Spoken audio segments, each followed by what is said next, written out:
네, 우리나라 2분기 GDP 성장률이 나왔습니다. 지난 1분기 역성장 충격에서 벗어났습니다. 하지만 여전히 안심할 수는 없는 상황입니다. 자, 이런 가운데 이재명 정부가 취임하자마자부터 추진했던 민생회복 지원금 풀리기 시작했죠. 자, 내수 경기가 최악으로 치달은 상황에서 경기의 마중물이 될 수 있을지 아니면 임시 방편에 그칠지 의견은 여전히 분분합니다. 내수 침체, 미국 관세 불확실성 등 대응해야 될 경제 현안들 하나하나가 엄중하지만 또 세수 펑크로 쓸 돈도 넉넉하지 못한 상황이죠. 이재명 정부가 어떤 방향키를 쥐면 좋을지 지금부터 머리를 맞대보겠습니다. 함께해 주실 분들 소개해드리겠습니다. 서강대 경영학과 김민균 교수 나오셨고요. 또 고려대 경제학과 강민욱 교수, 명지대 경제학과 조기동 겸임 교수 나오셨습니다. 안녕하십니까? 네, 안녕하십니까? 용감한 토크쇼 직설은 SBS 비즈 뉴스 앱과 유튜브에서 실시간으로 시청이 가능합니다. 자, 2분기 GDP 성장률이 발표가 됐습니다. 일단 결과부터 0.6% 성장을 했습니다. 0.6%라는 숫자가 사실 높은 숫자가 아니죠. 그런데 이제 전 분기에 마이너스 성장을 했다 보니까 저것도 많이 나온 것처럼 느껴지기도 해요. 일단 강 교수님 어떻게 총평하시는지부터 먼저 듣겠습니다. 예, 제가 이제 기본적으로 생각하는 것은 분기 성장률 자체는 그렇게 큰 의미가 없는 것 같습니다. 네. 전체적으로 성장률은 최소한 1년 단위를 봐야지 정확한 수치를 알 수 있는 것인데 일단 기분은 좋은 것 같습니다. 예상보다 이제 높은 수치가 나온 거에 대한 기분은 좋은 것 같은데 실질적으로 이렇게 경제 성장률이 약간 올랐다 해서 우리나라 경제가 밝은 건 아닌 것 같습니다. 아직도 트럼프 관세 전쟁은 계속되고 있고 네. 이 관세 전쟁 이후에는 환율 전쟁, 그래서 이 불확실성은 계속되는 것 같고 또한 지표를 살펴보면 건설 경기가 아직도 안 좋습니다. 그 고용이 아직도 좋아졌다고 볼 수 없기 때문에 그 미래는 그렇게 밝지만은 않다. 하지만 그 0.6%라는 경제 성장률이 이제 2분기에 나온 걸 봐서는 그래도 최악의 상황은 벗어날 수 있지 않을까 하는 생각이 듭니다. 마지막으로 이제 말씀드릴 것은 뭐냐면 여러 가지 글로벌 그 은행들이 우리나라 경제 성장률을 많이 수정을 했는데 한 3개월 전에는 0% 정도를 예상을 했는데 추경 효과를 감안해서 지금 한 1% 근처로 이렇게 예상을 하는 거 봐서는 그래도 3개월 전보다는 지금의 전망이 약간 밝진 않을까 이 정도로 생각하고 있습니다. 네. 뭐 시가 좀 애매하긴 하지만 이제 이재명 정부의 첫 경제 성적표다 이렇게도 평가를 할 수가 있겠죠. 눈에 띄는 건 이전과 달라졌던 부분, 예를 들어서 걱정했던 내수와 관련해서 민간 소비가 좀 살아났던 이런 부분을 좀 긍정적으로 평가할 수 있을 것 같은데. 어떻게 보게 되면 이제 경제라는 이슈는, 특히 소비라는 이슈는 심리적인 요소가 굉장히 많이 적용이 되거든요. 네. 그러니까 아무래도 2분기 우리나라 경제라든가 지금 향후의 어떤 그런 전망을 바라봤을 경우에는 일단은 정치에 대한 어떤 불확실성이라든가 그리고 미국 어떤 그런 관세 이슈도 물론 아직 불확실성이 현재 남아있긴 하지만 마무리가 되어가는 어떤 그런 시점에서 봤을 경우에 그런 불확실성이 없어진다는 것은 어떻게 봤을 경우에는 특히 내수 같은 경우에는 소비 심리를 아무래도 조금 더 자극할 수 있다는 면이 좀 강조가 되겠습니다. 그러면서 이제 어떤 불확실성이 좀 없어지면서 조금은 이제 소비 심리가 활발하게 돌아가게 되면 내수 심리의 어떤 그런 부분들이 조금은 개선될 거라고 판단하고 있는 것이죠. 네. 조기동 교수님, 네. 이 최악은 벗어난 건가요? 이렇게 봐도 저는 되겠습니까? 아무래도 바닥은 찍지 않았나 생각하고 있습니다. 그 KDI에서 지난 5월달에 발표한 그 올해 경제 전망하고 비교해 보면 꽤 재밌는 요인들이 있는데요. 네. 첫 번째는 KDI는 올해 상반기에 수출이 물량 금액 모두 다 전 하반기 대비 작년 하반기 대비 마이너스일 거라고 생각을 했는데 네. 이번에 플러스가 나왔거든요. 예. 수출이. 일단 그게 긍정적이고요. 두 번째는 건설 경기가 건설 투자가 상반기에 마이너스 9.3% 역성장할 거라고 전망했었습니다. 네. 그런데 이번에 보면은 1분기 마이너스 3.1 그리고 2분기 마이너스 1.5죠. 한 마이너스 4.5 정도 되는데요. 그 정도면 건설 투자의 역성장은 예상했던 것보다 좀 더 덜하지 않나.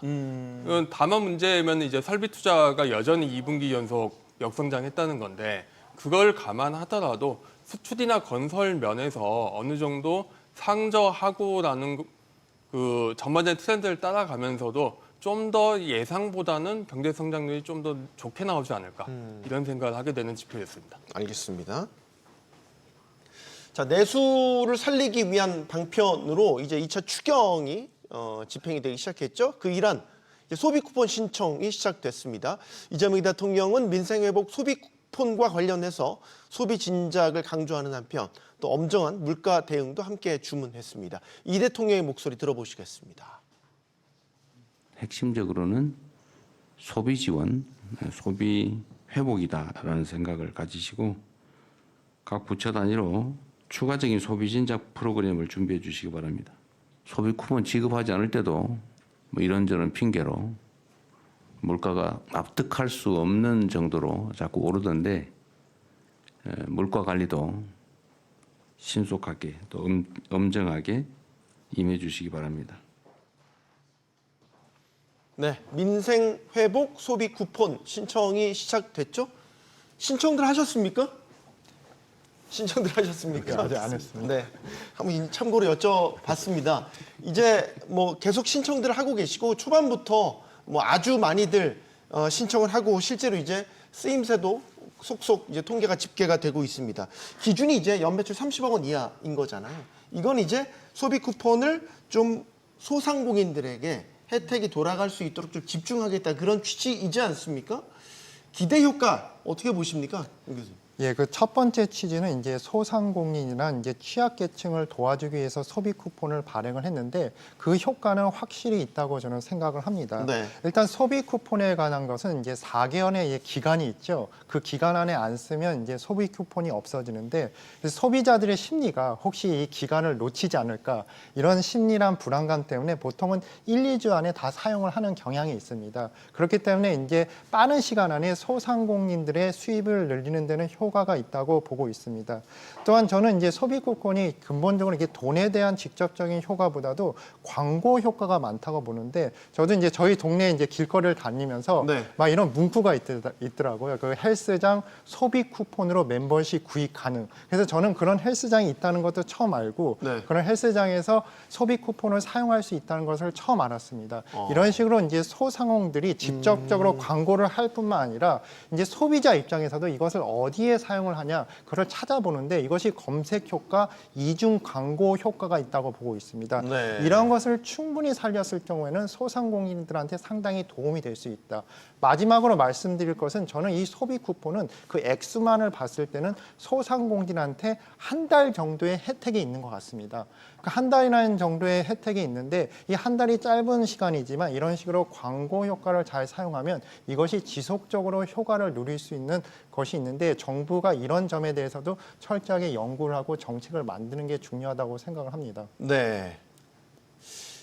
지금 이제 뭐 다양한 분석들이 사실 나오고 있거든요. 말씀하신 이제 강 교수님처럼 어떤 매출 증대 효과부터 각종 홍보, 기타 부수적인 효과까지 뭐 그런 부분들을 다 말씀하시는 분들도 있지만 사용처 같은 것들을 보면 사실 이게 소비 진작과 직접적인 관련이 없는 부분도 뭐 많이 늘어났다.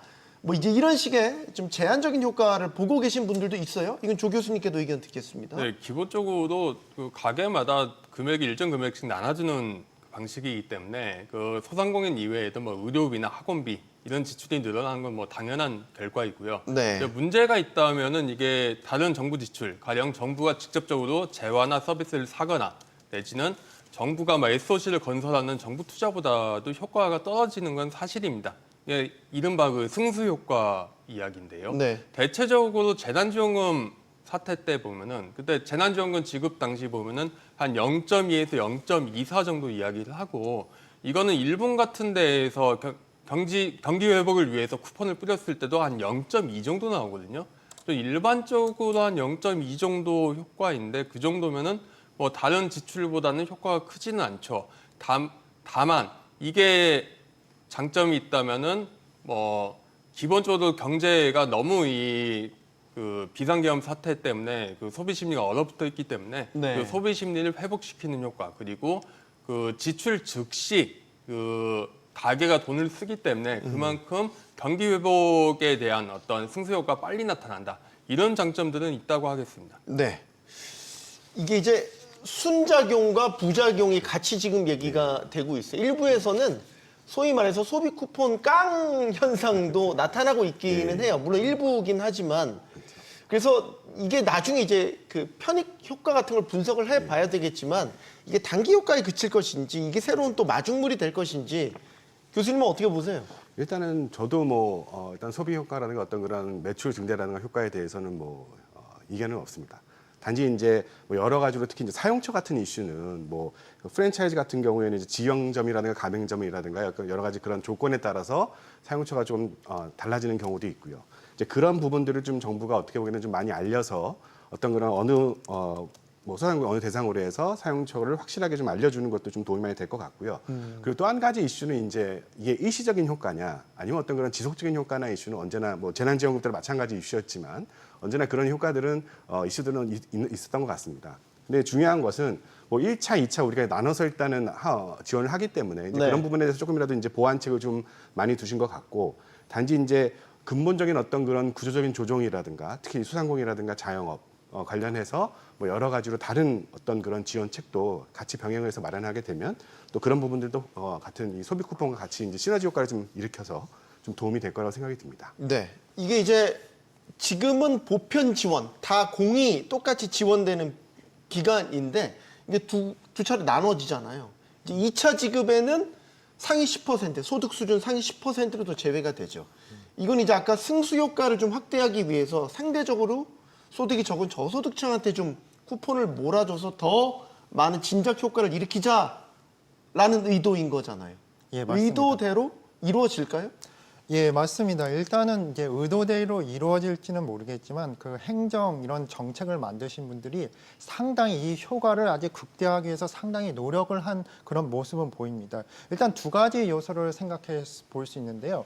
일단 소비 쿠폰의 액수가 많아질수록 소비 진작 효과는 그 효율성은 줄어듭니다. 예를 들어서 15만 원의 소비 쿠폰이 주어지면 그 저소득층의 같은 경우는 100만 원을 평소에 소비를 한다. 그러면 실제적으로 115만 원을 소비를 하는 그런 경향이 있습니다. 거의 100% 효과지요. 네. 그렇지만 30만 원의 쿠폰이 한 번에 주어졌을 경우에는 한 130만 원을 소비하는 것이 아니고 125만 원 아니면 120만 원 뭐 이런 식으로 가기 때문에 이렇게 2차로 나눠서 이제 소비 쿠폰을 지급한 것은 뭐냐면 최대한의 소비 쿠폰이 소비로서 100% 연결되기 위해서 정책적으로 고민한 것 같고 또한 첫 번째로 이제 1차에서는 고소득층에서는 소비 쿠폰을 지원을 하고 2차에서는 지원을 안 한 이유를 보면 이것도 마찬가지인 것 같습니다. 소득이 높일수록 예를 들어서 500만 원 정도를 소비하는 사람이 15만 원의 소비 쿠폰이 주어졌다 해도 그 15만 원이 큰 가치가 않습니다. 그래서 네. 소비 진작 효과는 한 500만 원에서 한 510만 원 아니 505만 원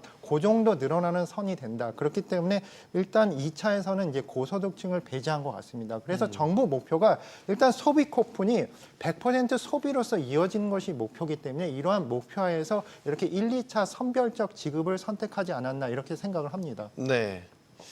사실 또 논란이 됐던 거는 일부 지자체에서는 소비 쿠폰을 지급하는 데 있어서 선물 카드 형태인 경우에는 그 소득 계층, 지급 그 규모에 따라 색깔을 또 달리.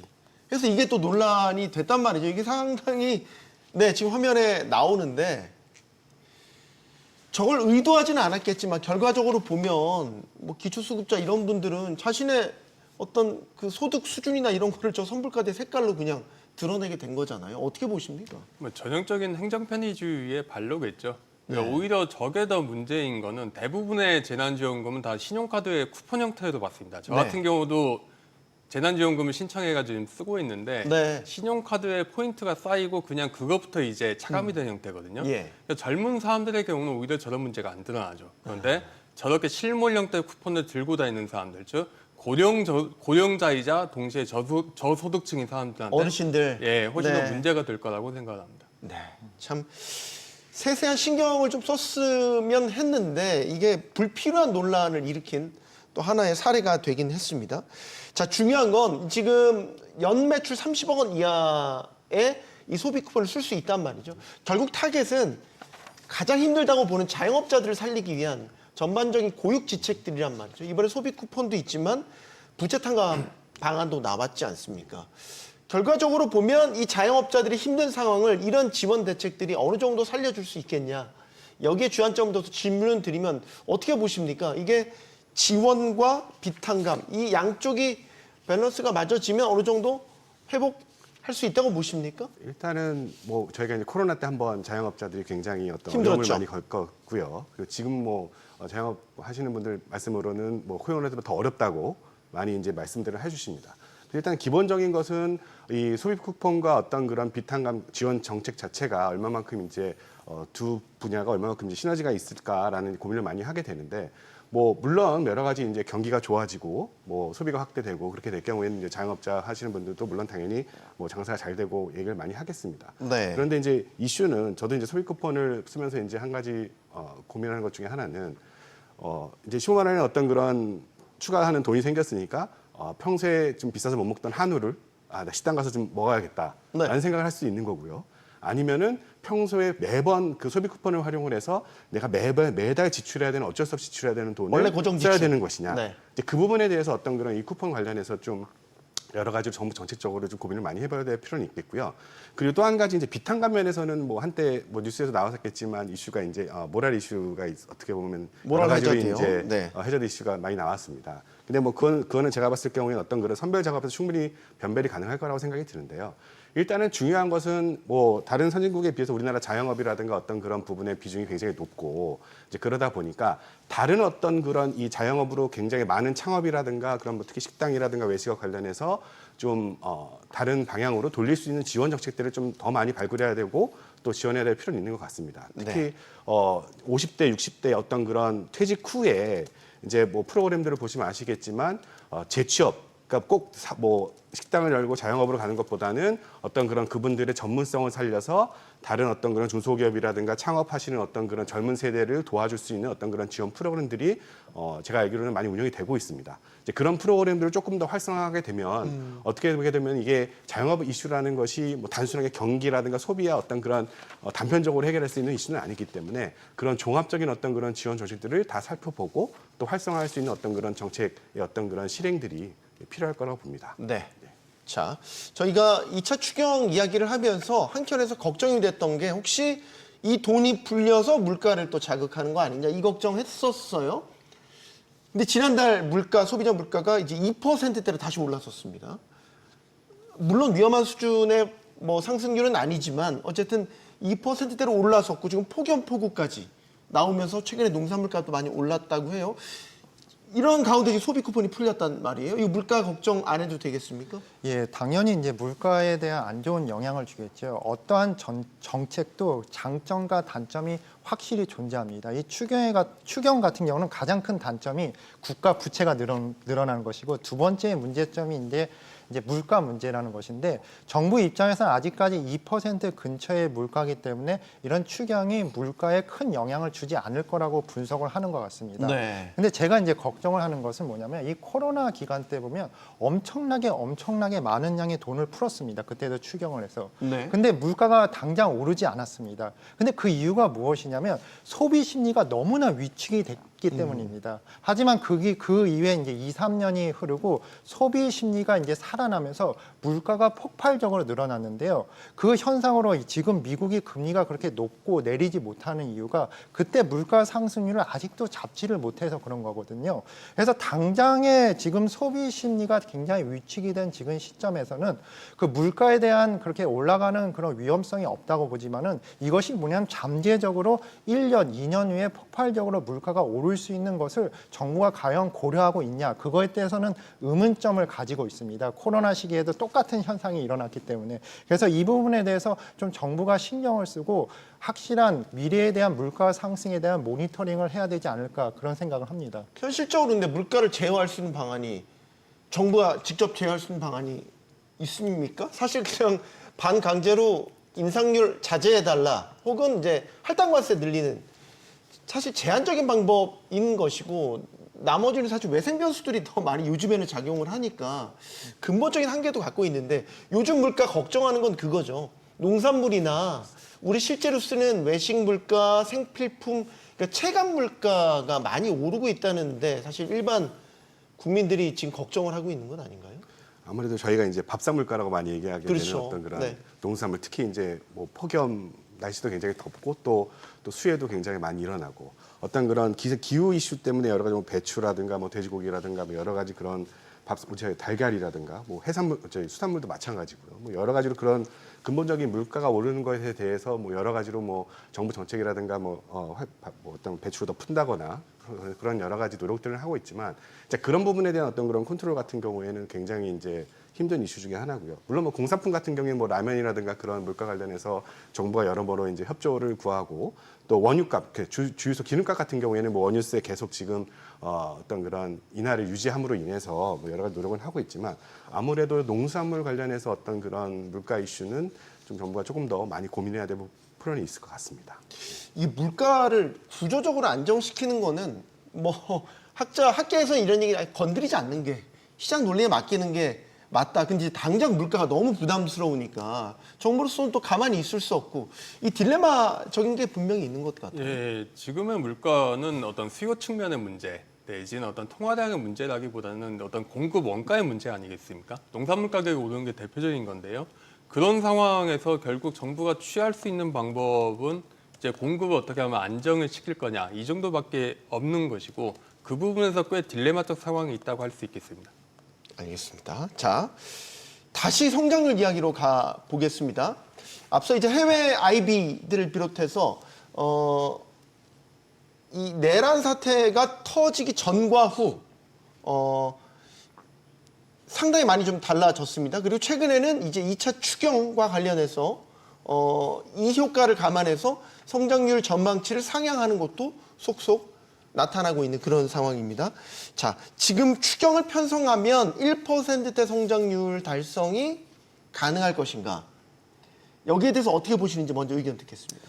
예. 일단은 이제 여러 가지 제가 뭐 정확하게 데이터를 분석하는 그런 위치는 아닌데 여러 가지 이제 해외 글로벌 기업들이나 여러 가지 분석치를 보면 1% 근처의 성장률이 예상이 되는 거는 맞는 것 같습니다.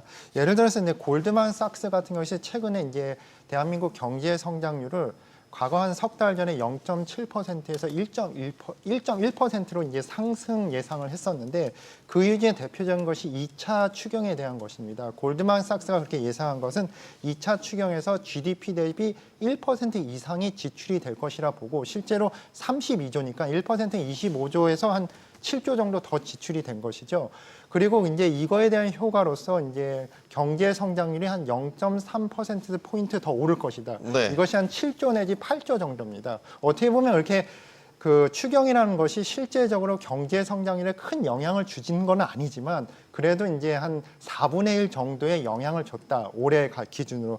그런 걸 봤을 때는 1%의 성장률 정도는 이제 달성될 확률이 더 높아 보입니다. 근데 제가 이제 근본적으로 걱정하는 것은 이 추경을 경제 성장률에 너무 연결시키는 것은 어떻게 보면 소비자들이나 국민들한테 잘못된 정보를 줄 수가 있다. 당연히 정부가 돈을 쓰면 그만큼 경제 성장이 올라가는 것은 너무나 당연한 것입니다. 하지만 그것이 국가 부채로 담고 이것이 5년, 10년 후에서는 국가의 재정에 부담을 주기 때문에 그때의 경제 성장률이 내려가는 것인데 이런 플러스와 마이너스를 다 고려를 하면 과연 이것이 플러스적인 효과가 있냐 이거에 대해서 의문점을 제기하고 싶습니다. 그래서 네. 이런 것은 이제 좀 보수적으로 수치를 봐야 되지 않나 그런 생각을 합니다. 네. 지금 이제 성장률 전망에 대해서는 좀 변곡점인 게 해외 IB들이 좀 빨리 보고서를 내는 편이니까 여기서는 이제 미리 선반영한 측면 그래서 성장률을 좀 상향 조정하는 것도 있지만 뭐 한국은행을 비롯한 연구기관들, 국제기관들 저기 아시아개발은행 ADB 나오는데 지금 여기는 이제 오히려 지금 석 달 만에 또 성장률을 낮췄습니다. 전망치입니다. 지금 딱 그 엇갈리는 시점 같단 말이죠. 아마 이제 ADB도 3개월 후에 또 어떻게 시각이 바뀔지 모르겠는데 일단 어느덧 우리의 기준점이 1%대가 되긴 됐습니다. 1% 성장 달성 가능하다고 보십니까? 보통 잠재 성장률이 2%에서 좀 못 되니까 1% 정도는 쉽게 넘을 수 있을 것 같고요. 대표적으로 올해 한국은행의 성장률 발표를 보면 성장 기여도를 보면요. 네. 정부 소비가 1분기에 0%포인트였는데 이번에는 0.2%포인트로 늘었고 또 건설 투자는 마이너스 0.4%포인트에서 마이너스 0.2%포인트로 오히려 줄었습니다. 네. 그러니까 건설 투자가 굉장히 2분기에 안 좋아서 성장률을 끌어내릴 거라고 예상했던 게 좀 이제 좀 상황이 좀 달라지는 것 같고 거꾸로 정부 기능이 정상화되면서 본격적으로 지출하기 시작하면서 어느 정도 추경 효과들 같은 게 생기는 거죠.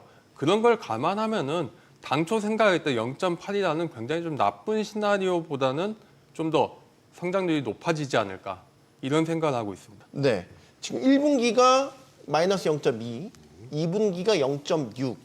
그리고 하반기에 진짜 열심히 해서 성장률 끌어올려야 사실 평균 나눠가지고 1% 성장 지금 할 수 있는 건데 어쨌든 상황은 지금 그렇습니다. 어떻게 보십니까? 저는 일단은 뭐 추경도 그렇지만 또 중요하게 우리가 봐야 되는 부분 중에 하나는 이제 수출이라고 생각합니다. 그래서 7월 초에 이제 7월 한 20일 정도 이제 관세청이 7월 달 어떤 그런 수출 품목에 대해서 발표를 했는데 아직까지 반도체라든가 승용차, 선박의 어떤 그런 수출은 그래도 뭐 전달 대비 증가세를 보이고 있고 뭐 석유 제품이라든가 아니면 자동차 부품이라든가 뭐 철강 같은 경우에는 아무래도 이제 관세 영향 때문에 좀 고전을 면하고 있긴 한데 그럼에도 불구하고 그래도 우리나라 같은 경우에는 아무래도 제조의 어떤 그런 특히 이 경기에 반영이 되는 어떤 그런 무역 수지라든가 수출이라든가 중요하게 영향지기 때문에 어떤 그런 아직까지도 관세의 어떤 그런 불확실성이 점점 없어지고 있는 와중에 그래도 우리나라의 어떤 그런 수출 주요 품목들이 선전을 하고 있다는 데는 제가 봤을 경우는 어떻게 보게 되면은 어떤 그런 변곡점을 이제 찍고 바닥을 찍고 어떤 그런 회복세로 좀 전환이 가능하다라고 조심스럽게 전망을 해봅니다. 올해 좀 힘든 거는 전반적으로 다 예상이 되는데 내년 성장률 전망치는 또 아직은 좀 그래도 버텨주고 있는 이런 상황입니다. 우리가 잠재 성장률이 2%라고 보면 내년 성장률 지금 전반적인 평균을 보면 잠재 성장률에 가깝게 그래도 전망치가 나오고 있기는 하더라고요. 그 내년엔 V자 회복인 겁니까? 예, 그거에 대해서는 너무나 불확실성이 많은 것 같습니다. 앞으로 이제 트럼프가 이제 관세 전쟁을 계속 하는데 일단 네. 일본은 협상을 했죠. 그래서 협상이 되는 걸 봐서 약간은 불확실성이 해소가 됐지만은 이 관세 전쟁 이후에 또 환율 전쟁 그리고 무슨 일이 일어날지는 잘 모르는 것 같습니다. 그리고 잠재 성장률이 내년에 2% 정도를 유지할지도 약간 애매한 것 같습니다. 지금 현재 대한민국은 여러 가지 구조적 문제에 직면한 것 같습니다. 네. 실질적으로 임금 상승 그거에 따라서 이제 세계적으로 첨단 산업에 대한 경쟁력이 떨어지고 있는 상황에서 이 잠재 성장률이 2% 이상이 될 거라는 것도 약간 제가 보기에는 확실하지 않은 것 같습니다. 그래서 이런 여러 가지 문제로서 일단 좀 최악의 시나리오는 이런 경기 침체가 2, 3년까지도 지속될 수도 있을까라는 조심스러운 분석을 내놓고 싶습니다. 근데 이제 성장률 이게 연간 성장률을 보면 전년 대비와 비교를 해서 성장세를 하잖아요. 예, 또 예. 올해가 그렇게 높지 않다고 보면 약간의 기저 효과도 누릴 수 있는 거 아닌가요? 아, 예, 맞습니다. 그래서 올해가 높지 않으면 그거를 상대적으로 뛰어넘을 수도 있는데 그만큼 또 불확실성도 점점 커지고 있다. 저는 그렇게 보고 있습니다. 알겠습니다. 자, 구윤철 경제부총리가 지난 국회 인사청문회에서 이런 질문을 받았습니다. 3차 추경도 생각하냐? 물론 답은 즉답을 피했습니다. 1차, 2차 추경 집행에 집중하겠다라는 이야기인데 사실 정치권, 여권 일각에서는 필요하면 3차 추경도 해야 된다 이런 주장도 있기는 있어요. 여기 계신 분들이 이제 경제학자들이시니까 본인이 만약에 기획재정부 장관이라면 3차 추경을 추진하시겠는지 어떻게 생각하십니까? 제가 기획재정부 장관이면 저는 3차 추경 할 것 같습니다. 제가 먼저. 네. 저는 좀 큰 의미는 없는 것 같은데요. 3차 추경 의미 없다고 보신다고요? 예, 왜냐하면 왜요? 예산 편성 시기를 생각을 해봐야 되는데 보통은 이제 9월에서 10월부터 예산 편성이 시작이 됩니다.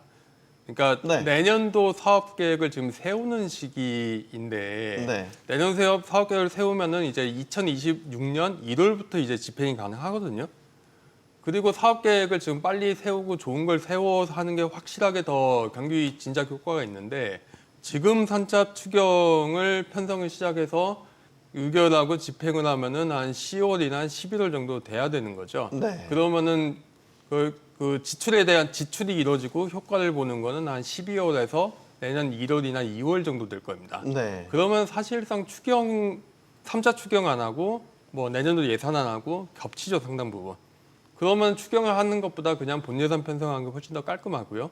두 번째로 보통 이제 추경을 하면은 이제 약간의 시차가 발생을 합니다. 이제 추경 편성, 추경 예산 집행 그리고 집행된 예산이 경제에서 돌면서 경기 부양 효과가 일어나는 어떤 시차가 발생을 하는데요. 네. 그 시차를 감안을 하면은 이제 7월부터 이제 쿠폰 등 여러 가지 부양책이 집행이 되면은 네. 한 부양 효과는 9월, 10월 정도에 나타난다고 생각을 하면 될 거고요. 그러면 이제 한 11월 정도만 좀 중간에 비게 되는 건데 그거를 메꾸겠다고 어떤 추경 예산을 편성하는 것보다는 오히려 본 예산을 제대로 편성하는 게 좀 더 경기 부양에는 좀 나은 선택지가 아닌가 이렇게 생각합니다. 네. 김민희 교수님. 본인께서 기획재정부 장관이라면 3차 추경을 한번 추진해 보시겠습니까? 물론 뭐 이제 정부 입장에서 봤을 경우에는 뭐 추진하는 것도 뭐 고려를 한번 해보겠지만 그래도 이제 부담이 되는 것들은 아무래도 이제 재정 관련해서 여러 가지 숫자라든가 데이터를 봤을 경우에 이제 부담이 많이 될 거라고 생각이 듭니다. 2차 추경 같은 경우에는 20조 플러스 정도 알파, 그 다음에 이제 뭐 여러 가지로 보통 지금 세수 이슈도 보통 이제 뭐 법인세도 법인세하고 부가가치세가 보통 세수가 지금 한 10조 원 넘게 부족한 상황이고요. 네. 그래서 이제 법인세 인상도 지금 적극적으로 이제 지금 추진한다고 뉴스에 많이 나오고 있고요. 이제 그런 그런 재정 관련해서 이제 부담도 선뜻 우리가 추경을 하겠다라는 특히 3차 같은 경우에는 하겠다라고 결정을 내리기는 조금 아무래도 지금 어려운 입장이고요. 또 한 가지가 이제 물론 뭐 2024년에 보통 이제 잠정 GDP 대비 지금 우리나라가 한 46.1% 정도의 어떤 그런 재정 적자를 지금 보이고 있지만 2040년의 전망으로는 보통 GDP 대비 보통 80% 정도로 지금 국회 예산처에서 전망을 하고 있거든요. 그러니까 단순하게 지금 우리가 추경을 통해서 경기를 회복하는 것도 중요하겠지만 과연 추경을 통해서 효과가 얼마만큼 확실하게 지금 나오지 않은 상태에서 미래 세대한테 이제 그런 빚을 우리가 줄 수 있겠느냐라고 이제 정부 전체적으로 생각을 했을 경우에는 아무래도 조금 부담이 된다고 생각이 듭니다. 네. 예. 근데 이제 추경이라는 그러니까 목적을 명확하게 하고 경기 활성화를 위해서 추경을 한다면 저는 가능할 것 같은데 만약 내가 기획재정부 장관이라면 이제 마치 이 초등학생들이 질문하는 것 같기는 한데 예. 교수님 저도 곤혹스러운 질문이지만 답변을 하셔야 됩니다. 예, 저도 이제 제 의견은 확실히 있는데요. 그 앵커님 의견하고는 약간 다른 것 같아갖고요. 저는 이제 두 분 교수님 말씀하신 거에 이제 전적으로 동의하는 바인데 일단 이제 김 교수님 말씀하셨던 것처럼 1, 2차 추경에서 너무나 많은 액수를 썼습니다. 이것이 거의 50조에 육박하고 이것이 GDP 2%에 해당되는 것인데 네. 국가 채무를 또 다시 늘려야 되느냐 이거에 대해서 이제 근본적으로 반대를 하는 그런 입장이고 또 이제 조 교수님께서 말씀하셨듯이 굳이 이제 추경을 할 거면 차라리 내년 본 예산에 이걸 반영하는 게 더 좋지 않냐. 더 체계적으로 분석을 해서 또 이거에 대해서도 찬성하는 입장입니다. 그리고 이제 또 다시 이제 좀 왜 추경을 3차를 하면 안 되냐고 이렇게 생각을 한다면 만약에 1차, 2차 추경이 성공을 거두고 그 효과가 있었다면 굳이 3차를 할 이유가 무엇이 있습니까? 그걸로 이제 경제 활성화의 토대가 됐다면 그 토대를 통해서 이제 정부가 이제 본 예산에서 정확하게 경제 문제에 대해서 계획을 세우면 되는 것이고 그리고 1차, 2차가 효과가 없었다면 이것은 이제 우리나라의 구조적인 문제라고 해석을 해야 된다는 것입니다. 그래서 결국 추경으로서 거시경제적 성장은 불가능하다는 걸 인정을 하고 다른 쪽에 이제 생각을 해봐야 된다고 생각을 하고 있습니다. 그런 의미에서 이제 3차 추경은 좀 너무 나간 것이 아닌가 지금 시점에서 네. 이렇게 생각을 하고 있습니다. 네. 제가 너무 나간 건지 모르겠습니다. 어쨌든 제 의견은 뭐 명확한 목적을 달리한 추경도 가능하다 뭐라는 의견인 거고 제가 장관이 아니니까 그냥 그렇게 가볍게 들으시길 바라고요. 자, 계속 짚어볼까요? 지금 우리 경제에 또 다른 큰 걸림돌이 있죠. 미국 관세입니다. 미국은 최근 일본과 무역 협상을 완료하면서 이제 우리 정부의 움직임도 바빠졌습니다. 도널드 트럼프 미국 대통령의 목소리 듣고 계속 토론 이어가겠습니다. But I just signed the largest trade deal in history. I think maybe the largest deal in history with Japan. 일본의 무역 협상 타결이 우리에게 시사하는 바가 큰 건 우리와 비슷하잖아요. 사실 그 관세 서한에서 적시된 상호 관세율도 25%로 똑같았고 미국과의 교역 거래량 구조 이런 것들이 이제 비슷하기 때문에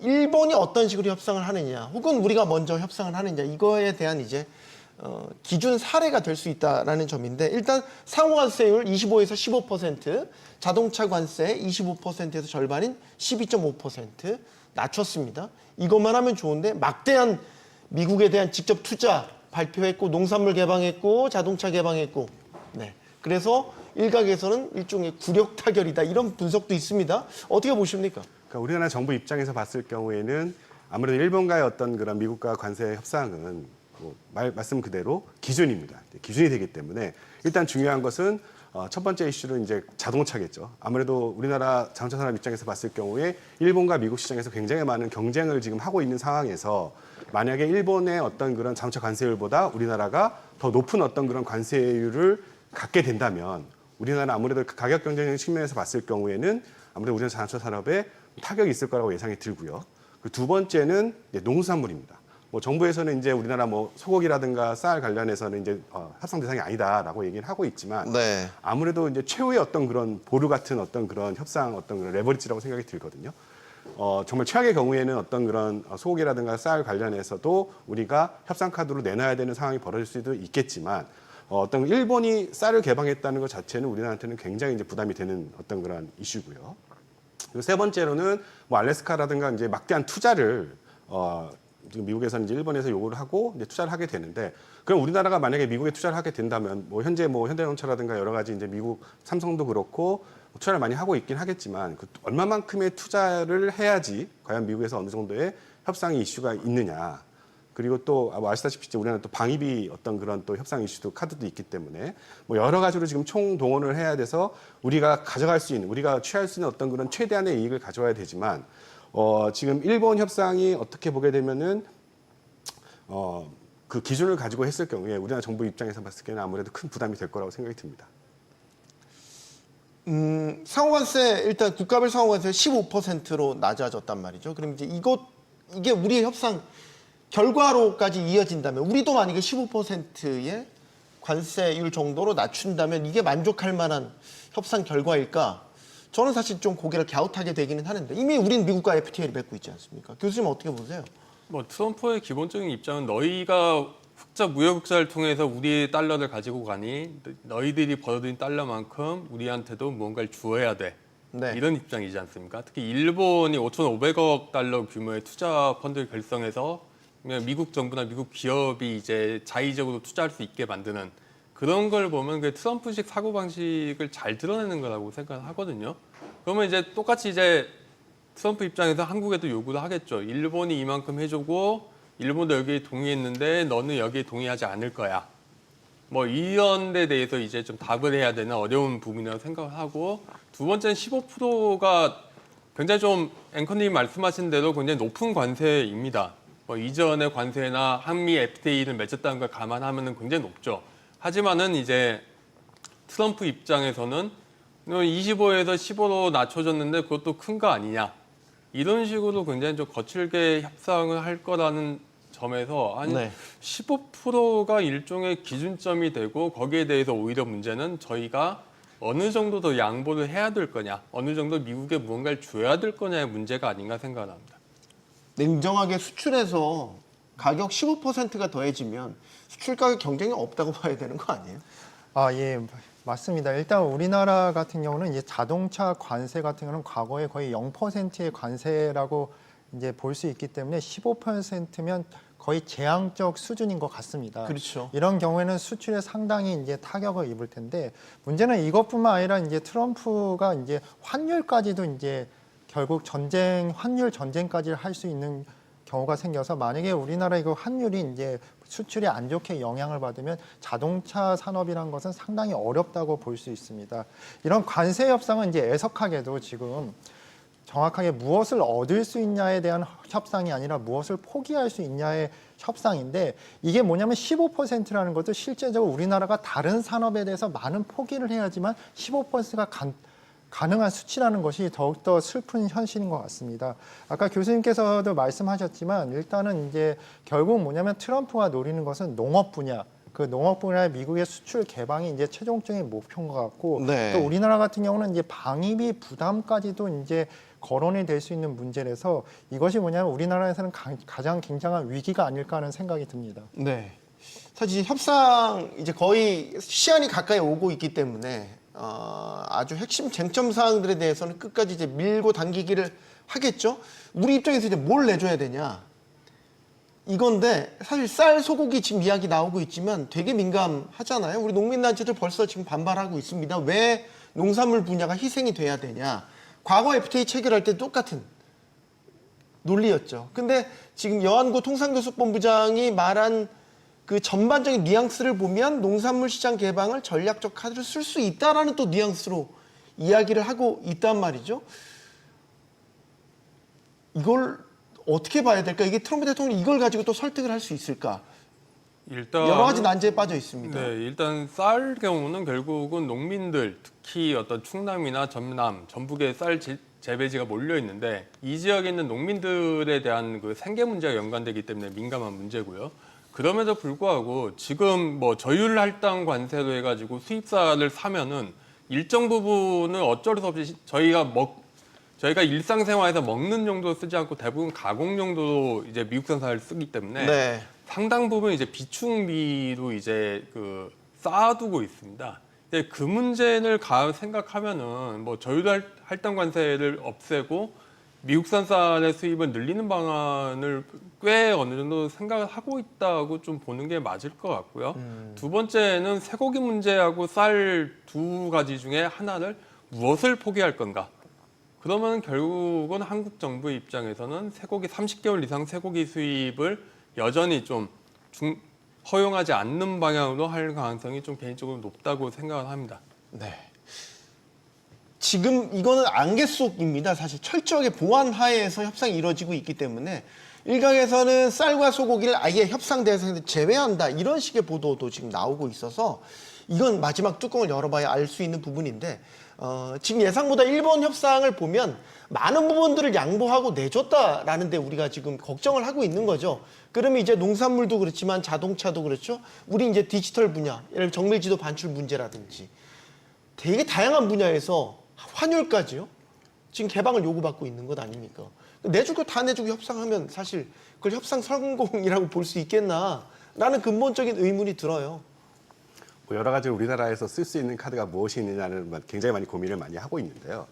아무래도 뭐 자동차라든가 반도체라든가 우리나라 주력 어떤 그런 수출 자체가 미국의 의존도가 높다 보니까 그리고 또 현재 또 미국하고 중국하고 또 관세 전쟁을 하다 보면 또 미국에서만 어떤 우리나라 수출입 어떤 그런 물량을 보게 되면 미국 상대로 해서 어떤 그런 수출 물량이 줄어드는 것도 있지만 중간재를 어떤 그런 활용하게 되는 중국에 대한 수출도 같이 떨어지게 되는 약간의 그런 안 좋은 효과까지 같이 보이게 됩니다. 이제 그러다 보니까 어떤 그런 미국에 대한 어떤 그런 수출 협상 관련해서도 관세 협상 관련해서도 뭐 여러 가지로 우리나라가 과연 어떤 카드를 쓸 수 있나 그리고 농산물이라든가 뭐 소고기 이슈도 지금 솔직히 안 된다고 말씀은 정부에서 어떤 그런 입장은 하고 있긴 하겠지만 정말 최악의 경우에 몰렸을 경우에도 이 부분에 대해서도 우리가 포기할 수 있나라는 그런 부분을 참 고민이 많을 거라고 생각이 듭니다. 네. 그래서 참 그래서 이제 방위비 이슈까지 이제 같이 어떻게 보게 되면 패키지 딜로 협상을 하고 있는 어떤 그런 해야 된다는 어떤 그런 이슈도 많이 있기 때문에 뭐 여러모로 지금 협상 당사자 입장에서 봤을 경우에도 참